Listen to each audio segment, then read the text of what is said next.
Dear friends, it is so nice to see you. Happy Nice to Wednesday see you, Libby. evening.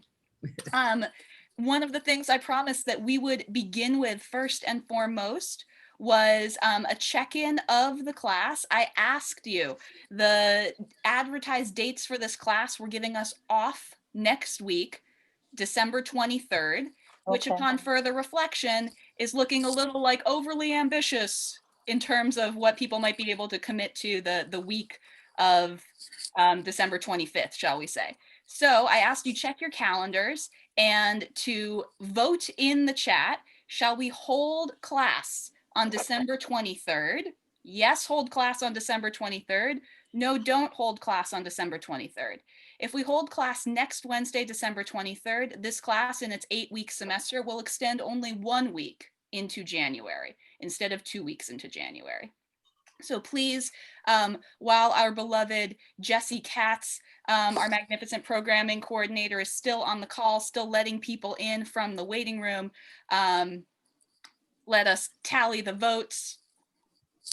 While we are doing that, I want to deeply and sincerely thank everybody who offered feedback, whether that was in our online evaluations, whether that was in communications to me directly. I really, really appreciate it, and it's helping me immensely. That I am always looking to grow as a teacher and a rabbi, and that's why feedback is so terribly important to me. One piece of particularly constructive feedback that I really appreciated that was repeated more than once was a gentle reminder, and thank you for the gentleness and respectfulness of said reminder, that this is a Hebrew class. So more focus on the actual grammar, the actual representation of the syntactical and morphological constructs that we see in these prayers. I think what you are observing, my dear students, is my excitement for the history and the sociological context of liturgy and how these prayers came to be. And so my personal promise to you is thank you for reminding me. It's a Hebrew class and to focus more on the Hebrew. However, another important piece of feedback I received was not go through, this is an advanced Hebrew class. We don't need to go through the Hebrew that's in the Siddur necessarily. Let's jump to the really exciting, interesting parts.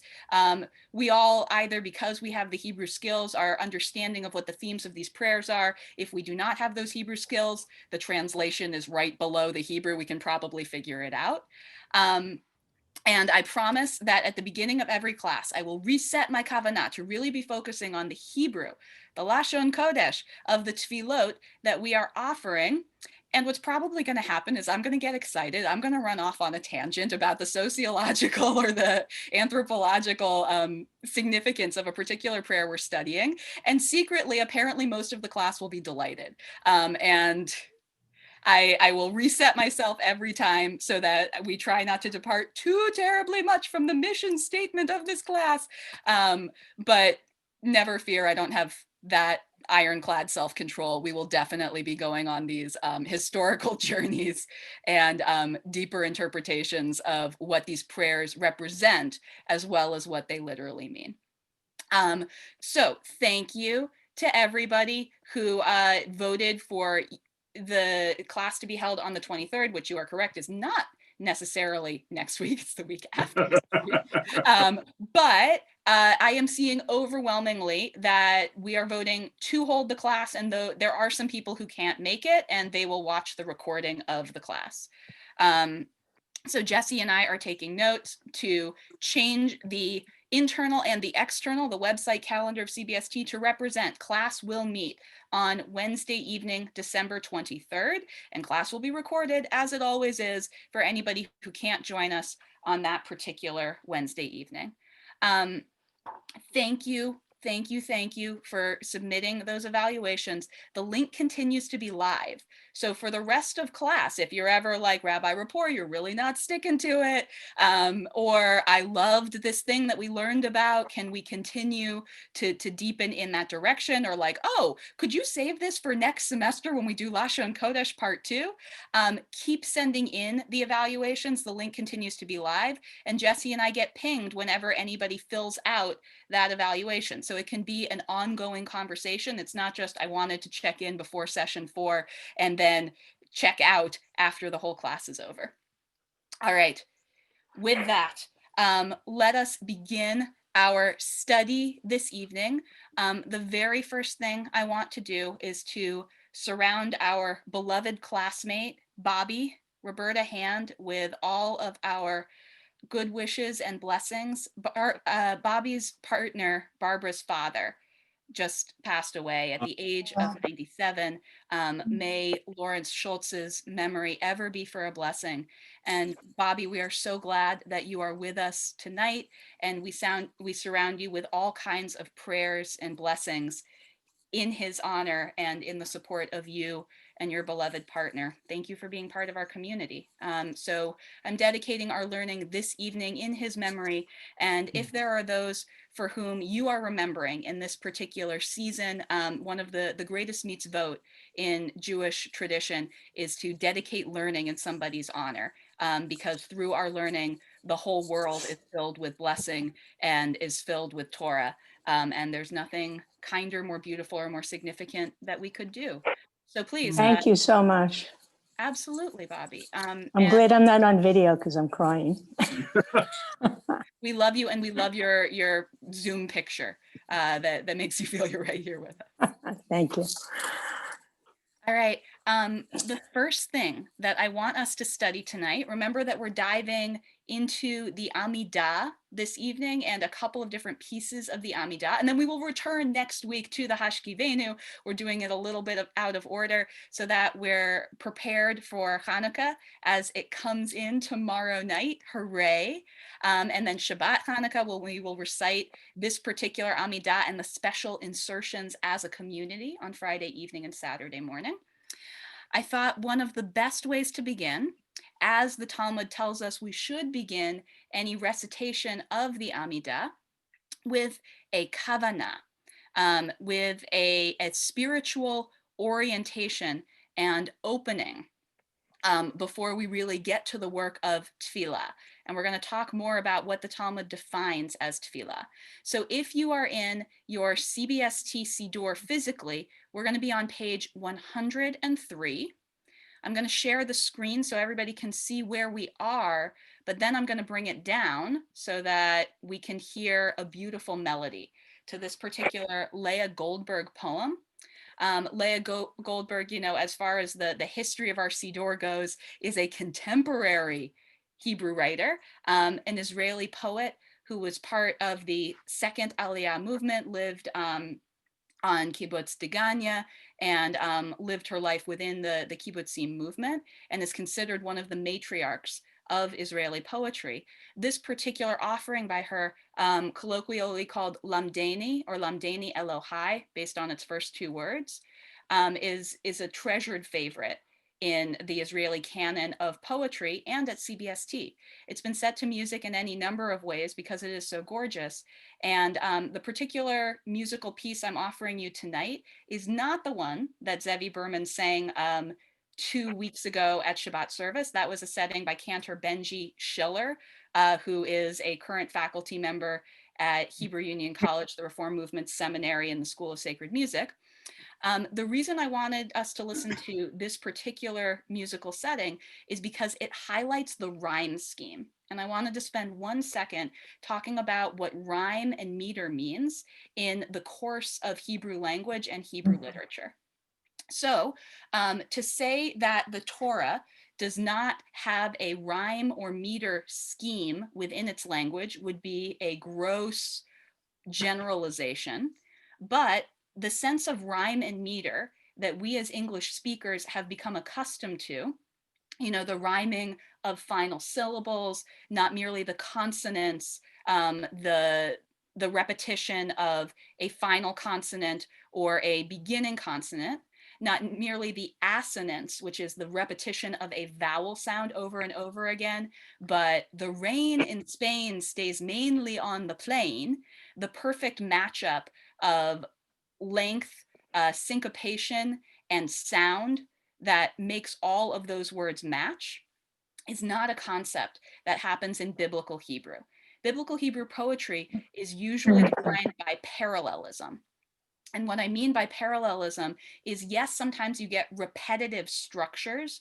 When you think of the Birkat Kohanim, for instance, the priestly benediction, Yivarechecha Adonai v'yishmerecha, Ya'er Adonai panav elecha v'yichuneka. It's not hard to make Hebrew words rhyme because we're working in this binary gendered structure of the way that nouns and verbs and adjectives all sound when you make them into masculine or feminine. But the parallelism is either in the length of the line or the repetition of metaphor. So a typical biblical parallelism example would be in Matovu. From Parshat Balak, the prophet Balaam says, Matovu ohalecha Yaakov, how goodly, that would be our definition of tov, goodly, how goodly are your tents, O Jacob, mishkenotecha Yisrael, your dwelling places, O Israel. So we get the repetition of the place where they live. It's the tents, it's the dwelling places, it's the name of the patriarch, Jacob and Israel. And that's how we would define a parallel structure in biblical Hebrew. And that is what defines biblical Hebrew poetry. You see it in Parshat Ha'azinu, the very last Torah portion that we recite as a community before Simchat Torah, one of Moses's final poetic utterances. You see it in Shirat Hayam, the source text for Mi Chamocha. Mi Chamocha ba'elim Adonai, Mi Chamocha ne'edar ba'kodesh. You can see the parallel structure there. But something that honestly the influence of other nations and other languages' poetic structures, you see it begin to bleed into what is the definition of Hebrew poetry over time. So you think of the Bible as a source text, definitely affected by the other linguistic families that surround it, like Hittite and Akkadian and Ugaritic. But as you start moving into the Talmudic era, you see it affected by the structures of Aramaic, the vernacular at the time. When you get to the medieval era and you're thinking about Lecha Dodi, remember the structure of that beautiful girdle poem that Alkabetz wrote that we studied all together, that had the repetition of that final syllable over and over again, and the repetition of the refrain, which is something that you didn't see really before medieval poetry. And so Goldberg is definitely affected by the poetry of her native language, German, and the world as it was in terms of modernist poetry. And so you get literal meter and rhyme scheme as you kind of expect to hear it as a contemporary English speaker. And so the breakouts of these lines is purposeful. I'd love you to follow them as we listen to the music. And the phraseology of this musical setting really highlights that rhyme scheme. So I'm gonna stop sharing my screen for a second while I pull up. Is it? Nope, hang on, sorry. It's not that window. It's my Lashon Kodesh window. Yeah, here it is.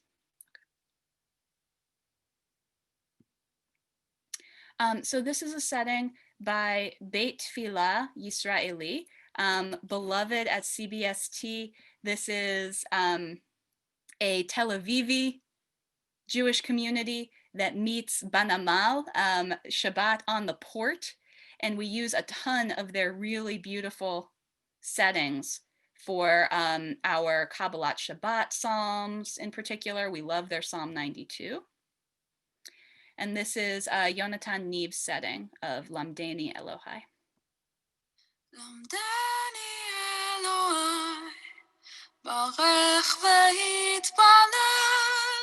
Al sod alekamen, Al noga pri basher, Al hacherut hazot, lirot, לחוש, לנשום, לדעת, לייחל, להיקשר.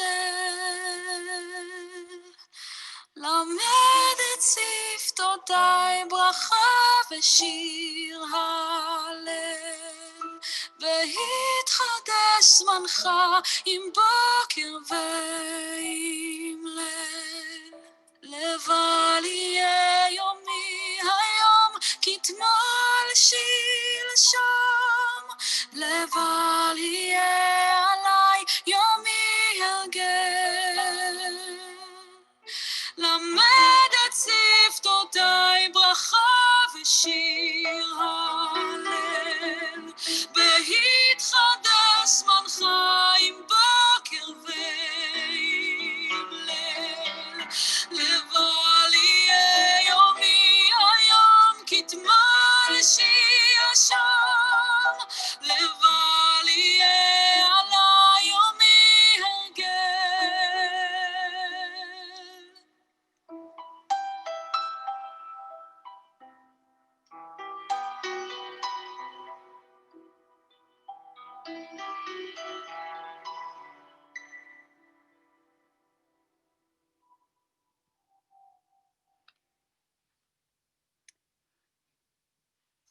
All right.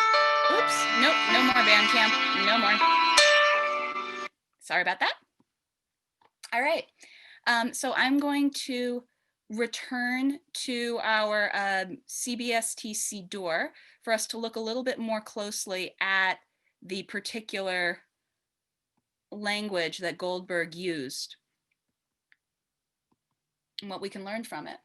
So Goldberg is very much steeped in the tradition of the yeshivish culture that her family came from, though as a woman, you know, she's not an active participant in the leadership of prayer, but she is using allusions, A-L-L, not illusions with an I, to many different types of prayer that are offered. And that, I think, is a beautiful introduction to Hatfilah, the Amidah, the central component of the three services that Jews offer every day, and, you know, on Shabbat and holidays as well.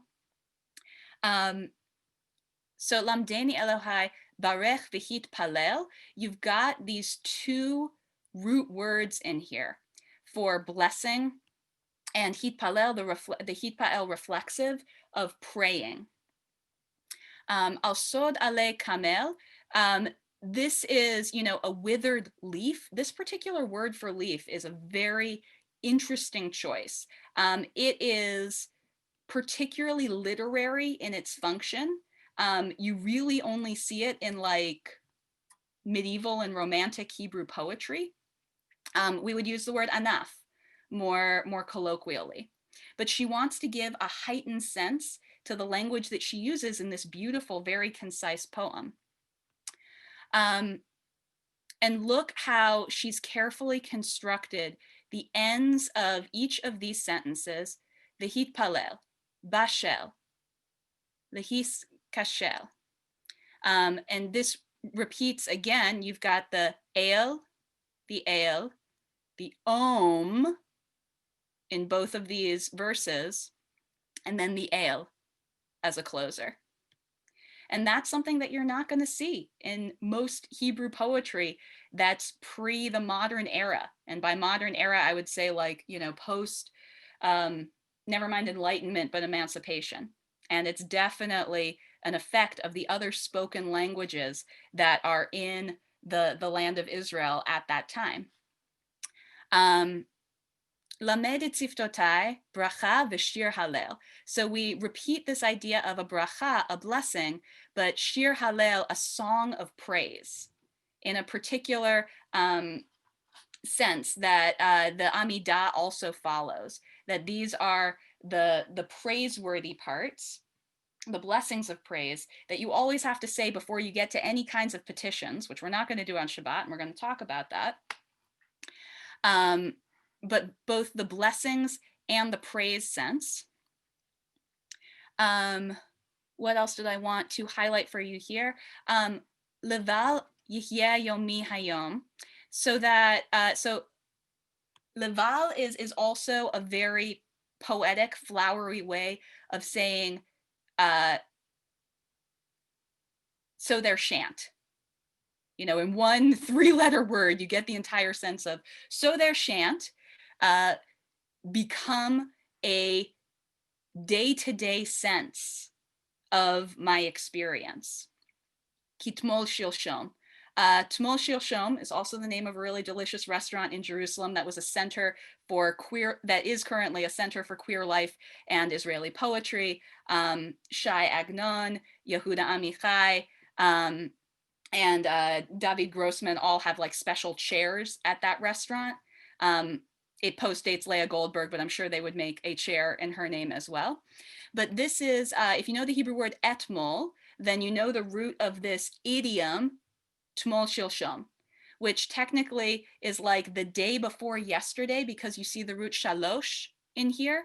But what it means like of yore or yesteryear.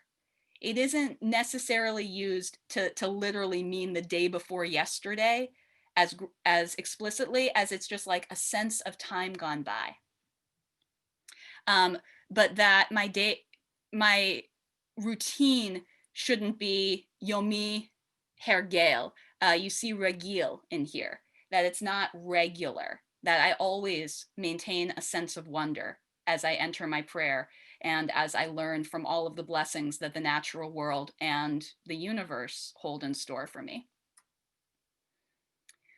So I wanted to make sure that we get lots of senses of Hebrew prayer and the Hebrew language as poetry.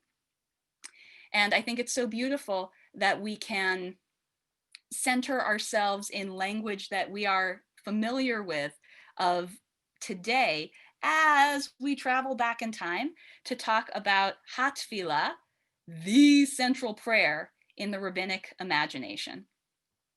So I will probably tangent too long on this, but where does the Amidah come from?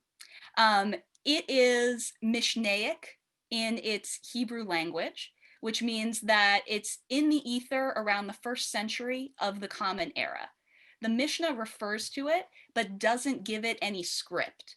And that could be because prayer offerings in the time of the Mishnah were much more spontaneous and varied widely from community to community. And part of the job of the Shaliach Tzibor, the leader of prayer, was to add their own flavor and to add their own literal language to the blessings and the prayers that were offered. But by the time of the Talmud, we start to see a codification of what should be said and in what order, which is really fascinating.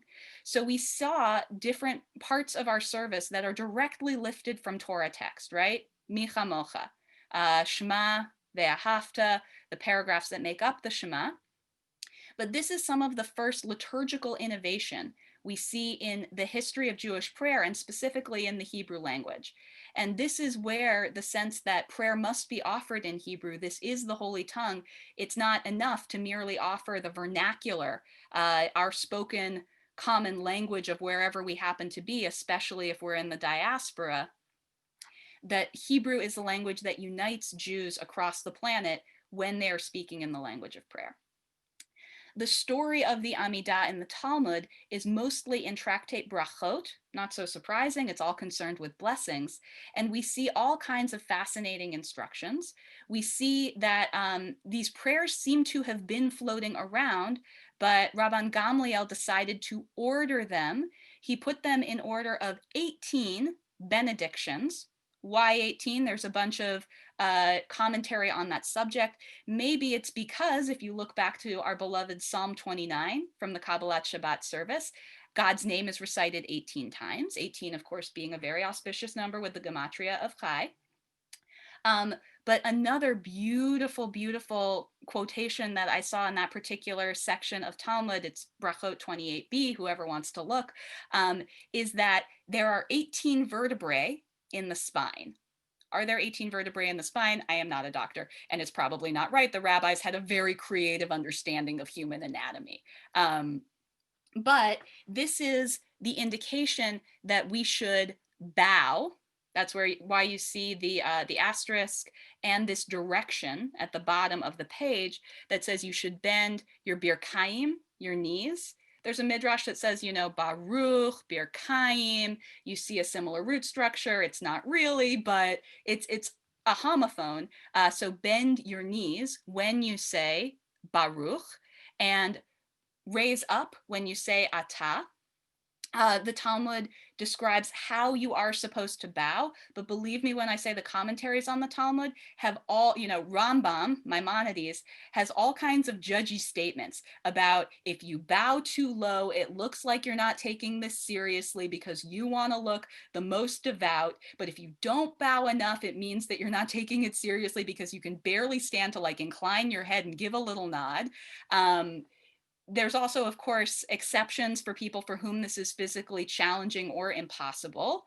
But the idea is that the 18 vertebrae of your spine should all be engaged as you bow your head, and your knees should be bent in an expression of praise. The Talmud specifically says that the times at which you bow are codified. You don't bow willy-nilly all the time. You bow specifically on Baruch, rise on Atah Adonai. So by the time you say the Tetragrammaton, God's four-letter name, you are completely upright and at attention. But you don't do it every time you say Baruch Atah Adonai, every time in the service. You only say it in this Avot, at CBST Avot V'imahot, this prayer which honors our ancestors. You only say it at the opening bracha formula and in the Chatima, the closing bracha formula. So even as you get down to the Giverot, which has its own Chatima closing bracha formula, you don't bow there. You're done bowing by the end of the Avot V'imahot. Looking to the structure of this particular Hebrew prayer, this is, the Talmud defines several different methods of blessing. And the Hanukkah candles are a great example of two of those categories, and the Amidah is the third. So the first subset of blessings are blessings honoring mitzvot. And so you can tell, I'm going to stop the share just for a second. You can tell that the blessing is honoring a mitzvah if the whole bracha formula says Baruch atah Adonai Eloheinu melech haolam asher kitshanu b'mitzvotav. That's what we're here to do, friends. Cantor Sherry Allen is here with us. I have booked her for next week because she had a family commitment for the beginning of class this week. She has been teaching at her congregation, Beth Shalom, an explication of how the bracha formula came to be. So that's something that we're going to open with at our next session. 5 minutes on the formula and the origin story of that formula. And that'll put us in really good stead for our study of Hashkivenu. Today, we're just kind of going to categorize the different types of brachot, the different types of blessing, and then we'll get really into the nitty gritty with Cantor Allen next week. But 3 categories. 1, blessings for mitzvot. You know that you're doing a mitzvah if you have dedicated this blessing, asher kitshanu b'mitzvotav. We are sanctified by the practice of your commandments. Category number 2, hana'ah, which means enjoyment. A blessing that says, thank you, God, for, not the specifically commanded action, but there's a midrashic understanding that you're stealing from God if you have any kind of experience of delight and you don't say thank you.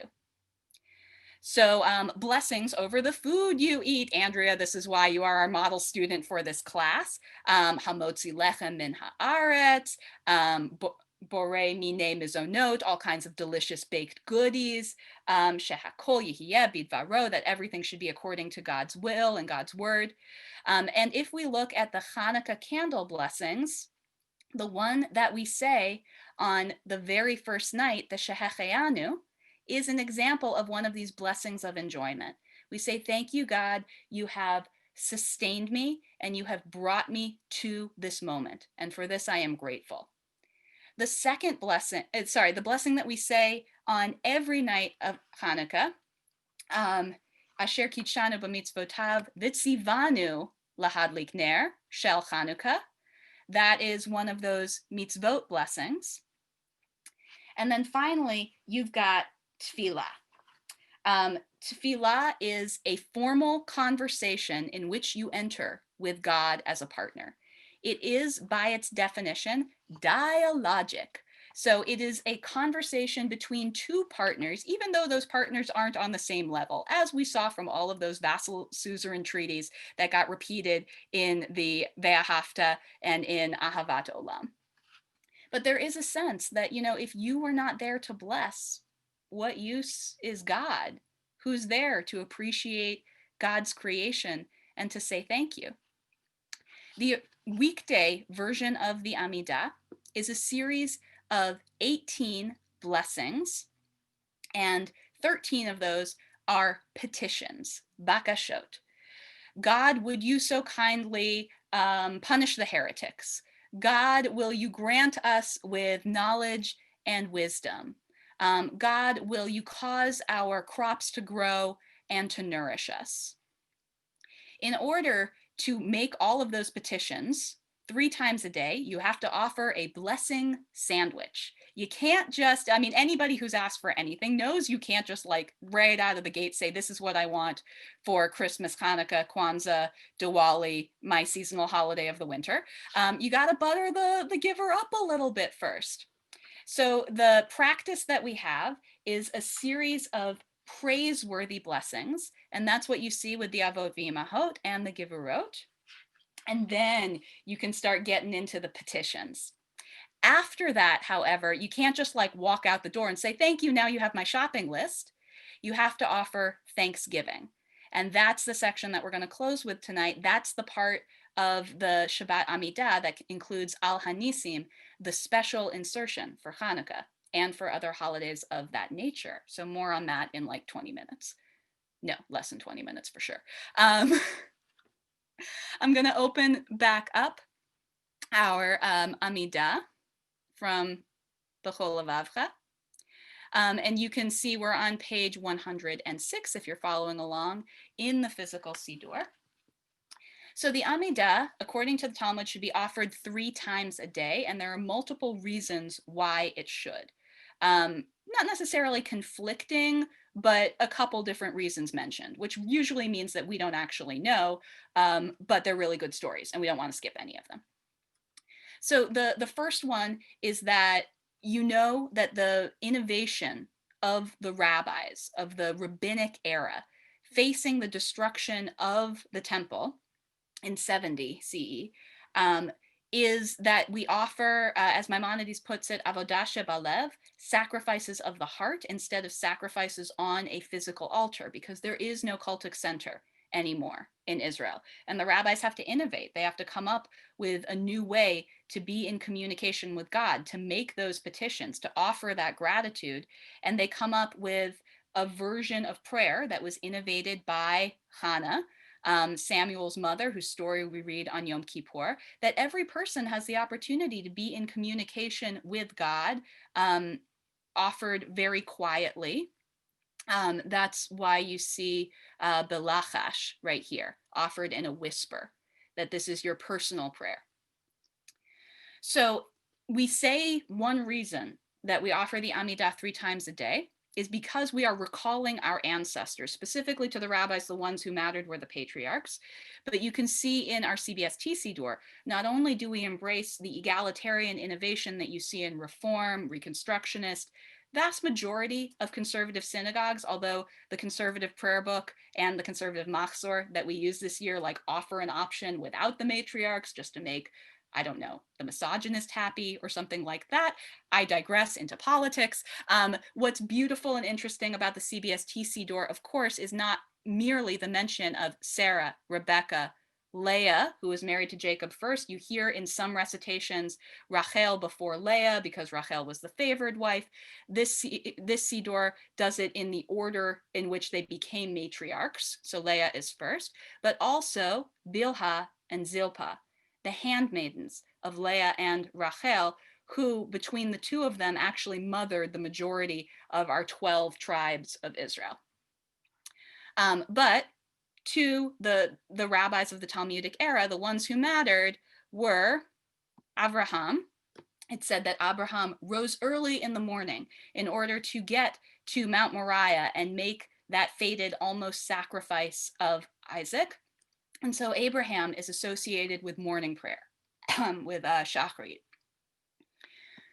Yitzchak, before Isaac meets his beloved Rebekah, he is found wandering in the fields in contemplative mode at twilight.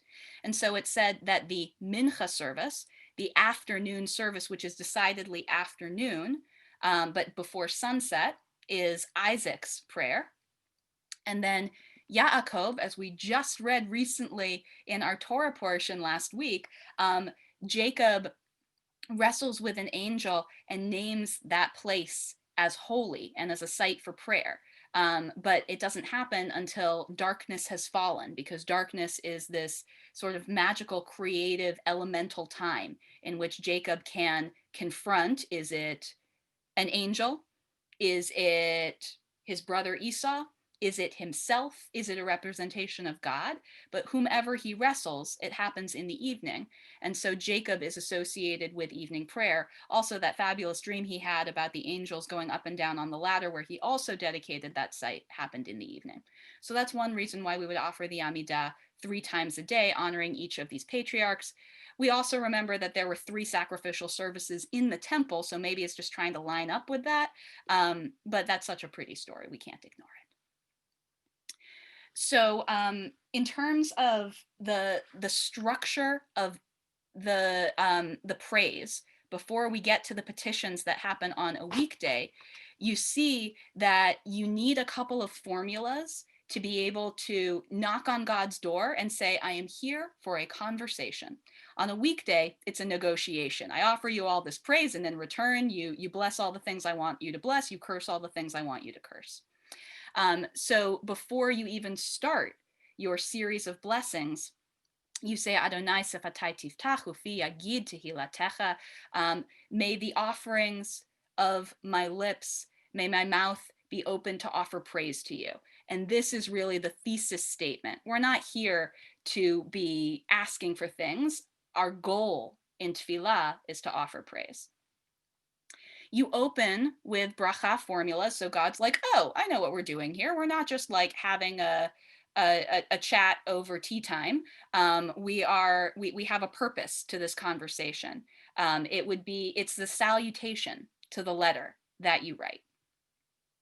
And you also have to close it, sincerely yourself.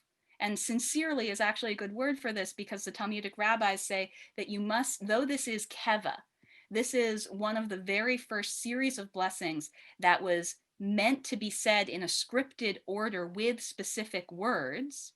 You can't be successful in your tefillah unless you have kavanah, unless your spirit is truly present, which is a balancing beam that even the Talmudic rabbis recognize is a really difficult ask. With the prayer that you say 3 times every single day, how can you bring that kind of animation to your prayer? You have to recenter yourself. It's why we don't just like jump into the prayer service with the Amidah. We have all of these blessings beforehand so that you can bring yourself to your full focus.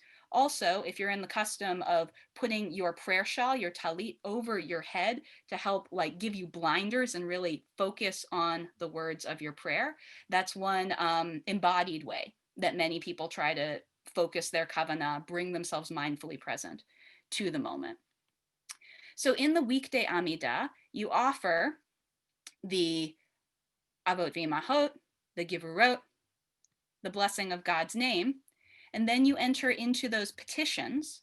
But on Shabbos, you've got to let God rest, and you have to rest. And so the Amidah is different in its structure. We give blessings for the day. We quote directly from the Torah this creation story. You can see it's from Breshit chapter 2, that chapter of the creation story. And we ask God to, this is the God who desires our rest, who sanctifies us with mitzvot, and who has given us a portion in Torah. Then we enter into thanksgiving mode with the Hoda'ah section which usually includes modim anachnu lach, and that's the same root as hodu ladonai ki tov, offering praise to God. And we also say if it's not a special occasion, and we're going to go back to all of those special occasions, it's always appropriate to pray for peace. This is a community blessing that we always include, Birkat HaShalom. And this is a particular meditation that's said to be offered by one of our martyrs. God, keep my lips from speaking evil. Remind me what I'm doing here. However, and it's 6:42, so I'm a little bit early. I wanted to get to talking about this Hoda'ah section by 6:45 because this is the section that changes on a couple special Shabbatot. And, when you're doing the weekday Amidah, you also include this insertion. The Amidah changes shape and form all of the time. There are special insertions for the high holy days. I know Harold Levine is a particular admirer of those repetitions and specific ways that you call to God and the names that recalls God's kindness and mercy so that God will be inclined towards you during that Yamim Noraim, that awesome and terrifying section of days. We also reflect the seasons, but we always say that this is God's doing.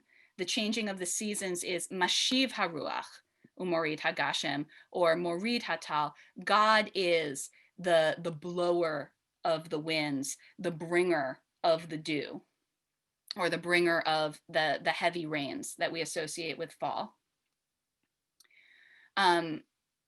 However, for certain special holidays, you have a mention of that holiday, the Shalosh Regalim, especially. So you see Pesach and Sukkot here. Also, every Rosh Chodesh, you say, we're blessing the sacred occasion of the new month. But there are certain holidays that require special thanksgiving. And so those holidays are Hanukkah, which we're going to study closely tonight, Yom HaAtzmaut, Israeli Independence Day, an innovation that in the 1950s the conservative movement brought to the liturgy, and the Shabbat HaGeya. So this is Gay Shabbat, this is Pride Shabbat at CBST. And we're not going to look at the Yom HaAtzmaut insertion in class tonight. We're going to focus closely on Hanukkah, and then we're going to see how it's reflected in this prayer that we also say on Pride Shabbat at CBST, both in the evening and in the morning. What is the prayer? You probably can sing it along with me. Al ha-nisim ve'al ha-purkan ve'al ha-gvurot ve'al ha-tshuot ve'al ha-milchamot shasita lavotenu uleimotenu bayamim hahem bazman hazeh. You're going to hear it at Shabbos, Friday night, and Saturday morning. And it's also a very, catchy, uplifting tune that you might hear as we're lighting candles with CBST, with your own friends, families, with those who live in your home. So what is it saying? It's on the subject of miracles, Nes Gadol Hayasham, of course. This is particularly, the first time we see this written down is in Seder de Rav Amram Gaon, which is like the year 875 of the Common Era, the Gaonic period, so post-Talmudic, getting into that series of like Shelot or Tshuvot. Communities would write to the great yeshivot in Iraq, Sura, and Pumbedita, and get responses about how they're supposed to order their mitzvot, and specifically how do you order the prayer. So Rav Amram's Siddur gives us the Seder, the order of the prayers, and that's the first time we see this written down, but it's probably older than that. Amram had to get it from somewhere in order to write it down.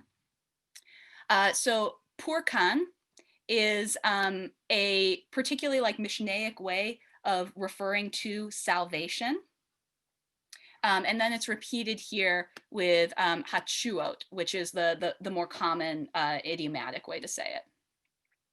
Ve'al hamilchamot she'asita lavotenu uleimotenu. So literally, if you're translating, it's the wars that our ancestors waged. But you see a lot of more creative translations about what this word means.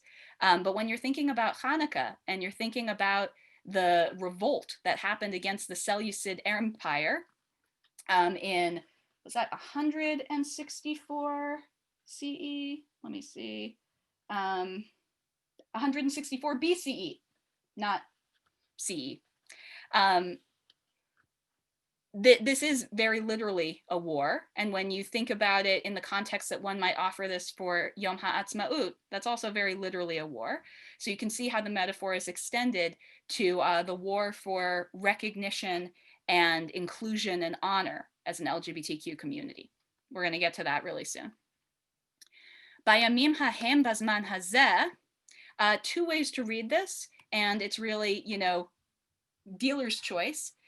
In those days and in this day, bazman hazeh, or it could be in those days at this time. So that's why we're offering it seasonally. You could continue to see God's action in the workings of the world up until this time, or it's very interesting, you could see it as God's historical intervention in stories where God doesn't tend to show up. So famously, the book of the Hebrew Bible that doesn't, the part of the canon not necessarily in Tanakh, not literally the Chumash, the 5 books of Moses, but the book where God's name is never mentioned is, drumroll please, wave your hand, put it in the chat, virtually raise your hand. Jesse was waving at me. Jesse, what's that book? Purim. It's Purim. So that is the first, if we're going chronologically, the first historical instance for which we would offer the Al Hanisim prayer. Purim comes before Hanukkah. And notably, God doesn't show up in that story at all. It's all about, the bravery of Queen Esther, the prescience of her cousin Mordecai to say, who knows, maybe for this day you were born. But God is not the one who swings down and saves the Jewish people. The Jewish people save themselves. And so we never offer that on Shabbat because Purim never falls on a Shabbat. I think I talked about how I don't understand the mathematical inner workings of that, but it always remains true and I am appreciative. So the one that we would offer on Shabbat, which is why it's in the CBST Siddur, is the one for Hanukkah. And interestingly, also in the retelling of the story of the book of Maccabees, and when you look at the way that the story is told in the Mishnah, not yet by the Talmud, you don't see God's interaction very much. It's all a heroic epic of Mattathias, Matityahu, and his sons, the progenitors of the Hasmonean dynasty. So I'm going back to our Hebrew text. We're on page 112, looking at the Chanukah insertion of Al Hanisim. B'yamei Matityahu ben Yochanan Kohen Gadol. So that's not actually accurate. Mattathias was not, I'm using his Greek name, was not the Kohen Gadol, was not the high priest, but eventually the Hasmonean dynasty said that the king was also the high priest. That was not a great separation of checks and balances for power, and the dynasty kind of rotted from the inside out in terms of corruption, a story for another time. But this is the Bayamim Hahem Bazman Hazeh, Bayamim, in which days, B'yamei Matityahu. So this is all written in fairly Mishnaic Hebrew. In the days of Mattathias and his children, they rose against Yavan, Greeks. And so maybe that's not like the most historically accurate. It's more like the Seleucid dynasty, but okay, fine. Antiochus Epiphanes, the great villain who outlawed Torah. And then what I want us to look at here, you can obviously like jump to the translation, which is immediately beneath. This is a recapitulation, a condensed version of the historical story. But it's got a particular formula into it. So you stood with them in their times of troubles. Ravta et rivam.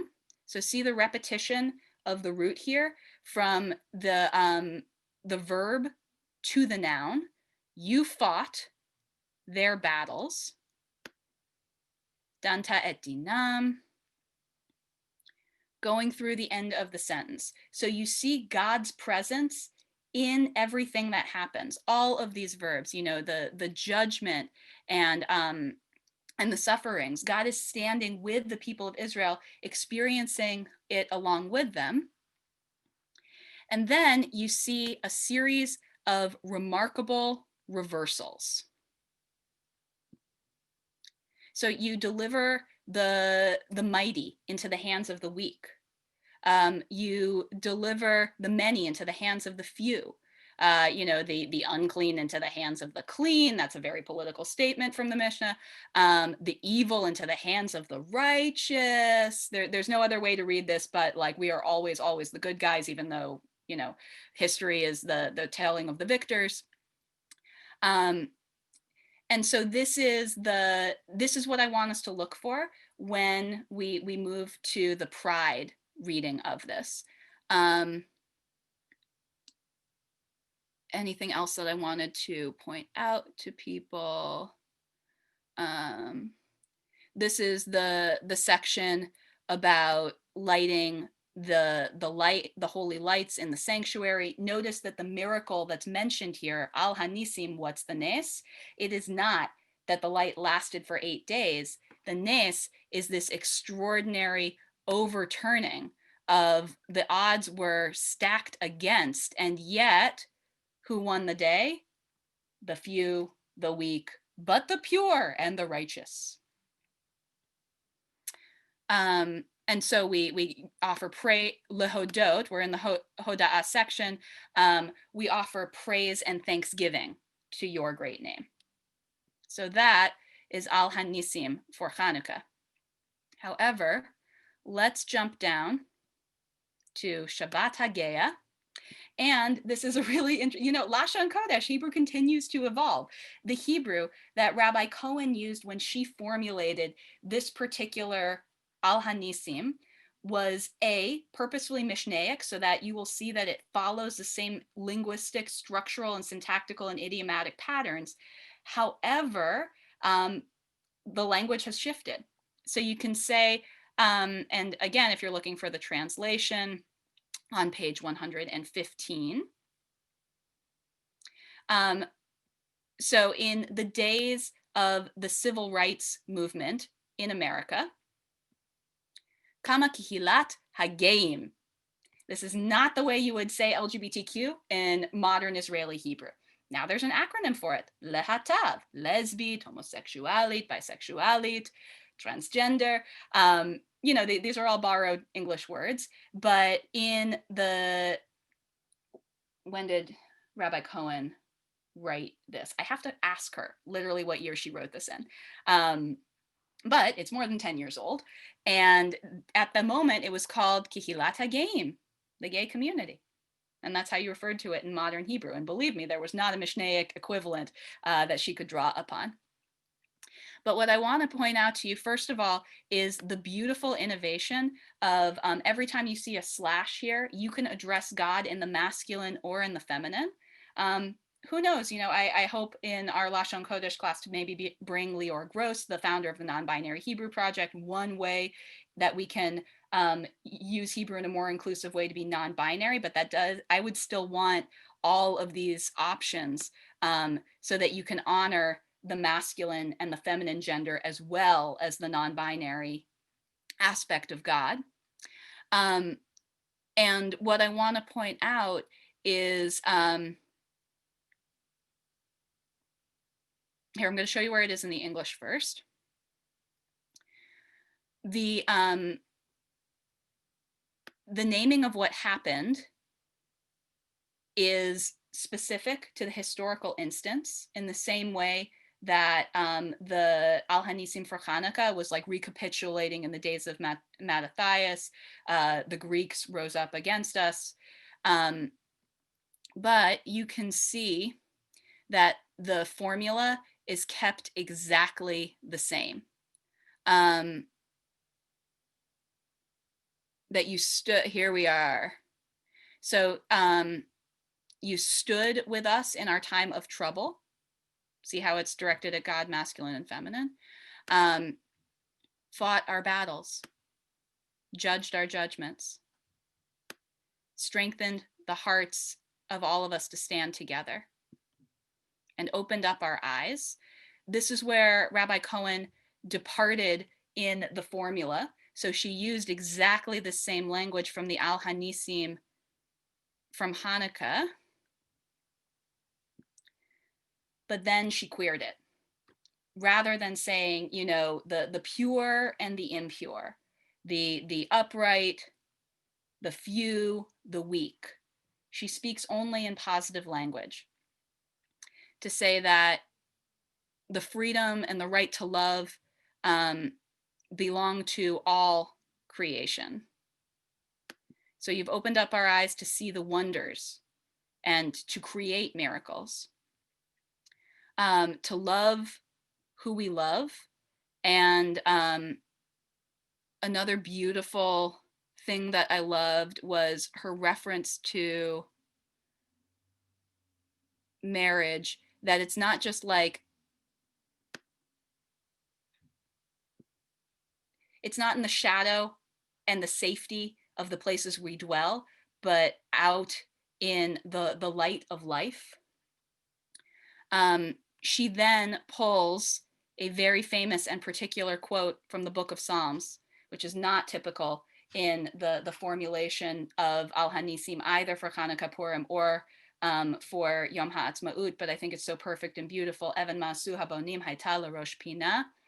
And then from the Ahava Rabbah prayer that you see in the morning as part of Shema Uvirchotecha, Velo Nevosh, Velo Nikalem, we will never be ashamed. We will never be afraid forever. And then this is the closer to, no matter what is the insertion that you say on the particular holiday for which you are recognizing the miracle of human bravery, of human innovation, and of human courage and strength with God's help. And Al Hanisim helps us bring God as a character into these stories where we do focus on the miraculous and incredible workings of those who are created in the image of God to change the course of history, but still remind us in this sacred tongue of the presence of divinity that resides in every one of these heroes. Really quick, I know we're at 7 o'clock. If people have to go, I totally respect it. I will give 5 minutes to check in on questions, and especially in the chat. Ira, great question. Is the Al Hanisim in any other Siddur besides ours? No, it is not. It's not in Siddur Shar Zahav, which is the other beautiful, beautiful LGBTQ Siddur that's common, which is from Shar Zahav in San Francisco. But a lot of people borrow this prayer specifically and offer it and cite it from the CBST Siddur on Pride Shabbat in their communities. I know I talked a lot. This was a very lecture style session of this particular class. Other questions or reflections on the Al Hanisim or the Amidah itself? Ira points out that the rabbinic writers were not great anatomists, and that's okay. They're also the ones who said you should put the wedding ring on the first finger of a person's hand because there's a vein that runs directly to your heart, but it does not. But it is a lovely metaphor. Yes, Cantor, Alan, go right ahead. I'm going to go back to, because I struggle with this too, the Avot V'Imahot, and mentioning both, you said, the patriarchs and the matriarchs, and that the blending of that blessing. and how, yes, in the conservative Siddur, there's a choice. You can do it either way. But, I studied once, actually with Daniel Gordis, who made the point for, for saying that, and actually I've heard it also from Eli Kampfer, from Hadar, that because the blessings in the Amidah reference particular verses in the Torah, that in order to be, and they actually bring into that prayer those memories or that history.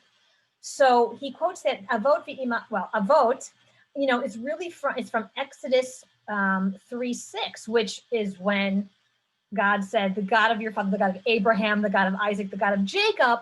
So there is no mention of the matriarchs there. So perhaps when we talk about including the matriarchs in certain blessings and prayers, because we want to be inclusive, of course, maybe that's not the place to put it, because again, that's not a direct quote from the Torah. Well, I just want to know what your feeling is on that, because I struggle with that too. So it's fair that if you're literally lifting those lines, you shouldn't necessarily change them. But I am a big proponent of innovating the language of prayer to fit the sensibility of the time. And Jews have been doing it since we invented prayer and since we invented Torah. The Torah is a product of its time. This Siddur is a product of our time.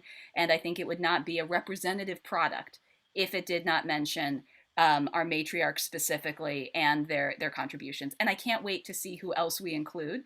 And it's a balancing act. It's a work of art. You can't literally name every single character who deserves recognition. So you kind of have to pick and choose. Maybe with the next edition of the Siddur, we'll have different Dorotenu, we'll have different ancestors that we're honoring. Dorina, you asked if the last line of the Al Hanisim was Aramaic. It is not. It is Mishnaic Hebrew. You can see the root Yit Barach in here, V'yit Romam in the heights, Malchutenu Tamid Leolam Va'ed. So that's pretty straightforward Mishnaic Hebrew. It was a pleasure to study with everyone tonight. See you on the 16th and then on the 23rd. Next week, we are going to be studying Hashkivenu and another piece of contemporary Israeli poetry to help bring dimensionality to the voices of our prayers. And we will open with a quick teaching by Cantor Sherry Allen on the origins of the bracha formula. Have a beautiful, beautiful evening, and Chag Urim Sameach! See you perhaps for candle lighting tomorrow night. We're going to light every night at CBST. That's what Hanukkah does.